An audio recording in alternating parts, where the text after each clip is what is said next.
Hello everybody, just a quick update. Basically my album is done now. Just wanted to let you know what it's all about. It's basically, you've seen from the first video that it's a bit of a step into my world. It's more from a personal perspective. So it is literally what you get up here from my head out in this kind of artistic form, because it's the best way I can do it, really. I just want to talk you through the album. Basically, the first track is like an introduction track, and it sets the scenes of what it's all about. It's basically a little bit to do with a lot of discrimination that's been given towards non-religious people. We find it a little bit hard to be accepted in society, because people think we're all like Satanists and stuff, and we're not. We just don't believe the same as you. That's basically the message behind the first track. Then the second track was actually the second track I'd recorded for the album, so it fits in quite well. That is just a synthesizer solo that I'd written when it had started snowing here, and the town was dead, nobody was on the train, nobody could get anywhere, and it was really kind of, a miserable atmosphere. I mean, Doncaster's not necessarily the nicest of places, but the fact that it was completely derelict and it was snowing, I thought it was, there must be a song in that. So I wrote one, and hopefully it does capture that kind of mood. I don't know. Then the third one is, it's basically, we don't know anything about death, really. We don't know what happens afterwards. But, so we can make up what we like, really. So this is, if after you die, this is what happens, then I'd imagine all these strange sounds and like big waves of sounds, taking you through all the different levels. And again, I thought there must be something for that, so that's how I wrote that one. It's supposed to sound big and oscillating, The fourth track's called Misplaced, and that's basically because sometimes I feel like I really, really shouldn't be here. I should be somewhere else. I feel like I'm just plonked in the middle of all this. But I'm sure we all feel like that. So I put that on there because I think everyone can relate to that. So that's that one. That's another synthesizer solo thing. I tried my hardest as I could to get the sound of a theremin in there. But I had to kind of replicate it on just a MIDI keyboard. But you deal with what you've got. So that's that. And then a track afterwards, I personally think is the best track on the album. In terms of production style and everything, it was really, really taken more into a direction of Portal. If anyone's listened to their stuff, it's really, really harsh kind of production, and the music's really energetic, and it's just this wash of noise. And I wanted to get that across, but a little bit cleaner, so you could kind of understand what was going on better. And that one, I did it because I wanted to get these riffs out. I wanted to get this sound there. And again, it's to do with where I live. It's kind of a soundtrack to go with my life at the moment.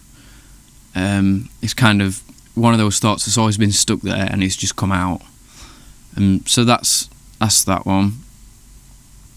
And the second to last track, it's probably the most interesting one, because it starts off with some really strange synthesizer chords, like it sounds all like feedback and stuff, and then all of a sudden, out of nowhere, there's a didgeridoo, and then if you listen carefully, another didgeridoo pops in later on.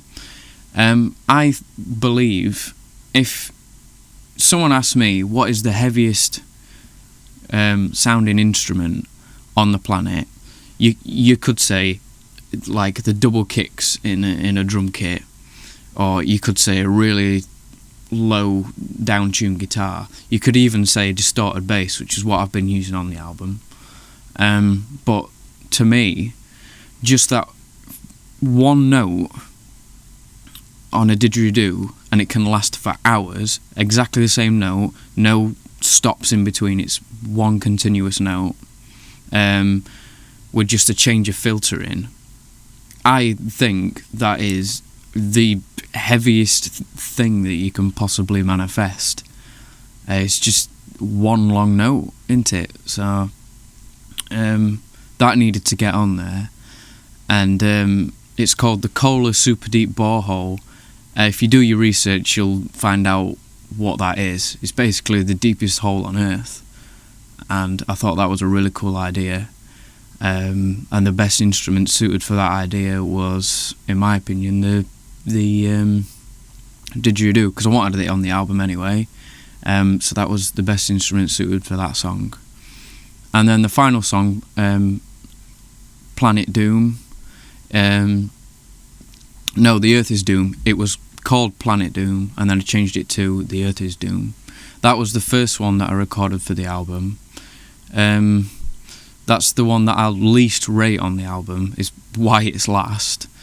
But that one is basically explaining, from an atheistic point of view, where we stand in life. So it does the same. It's exactly the same message as what's on the first track, and I wanted the last track on the album to, replicate the start of the album in terms of what it conveys. So there you go. That's there because it needs to be there, as well as the fact that I thought it was probably the worst track on the album. But yeah, it's how we stand from an atheistic point of view. That's basically what it is. A couple of notes on what instruments I've used on the album. I've used just a drum kit designer in Logic, multiple synthesizer patches. I've used this microphone. I've also used my fretless bass. There's no electric guitars, it's all distorted bass. It's going through one of these things. It's just a metal Vox preamp that you put on the insert of your guitar, and I put that on the lining on my computer and did a bit of EQing, a bit of processing, and that's what you get. And it sounded awful, but I really, really wanted it on there because it sounded really bad. It don't make sense, but that's the sound world I was after. So there's bass guitar. What else? Didgeridoos. There's an egg shaker on there as well. Vocals, obviously. And I also used some beer bottles. I just knocked them together, blew some sounds over them to get the sound of wind and stuff, and it made all sorts of interesting noises when you played around with the EQ and the tuning of it. Slap a little bit of delay on it, and there you go. You've got like a new instrument there. So that was on there because I thought, why not put that on there? And that's pretty much it. What's on the album. So if you want to get hold of it, I'll be posting soon on my page. I'm gonna try and get it up on Bandcamp or something. I might even get it up on YouTube. But yeah, that's just a quick studio update. The album is done. That's what it's all about. Thanks for all your help and support so far, and you'll have to let me know what you think when it's released. Cheers, guys.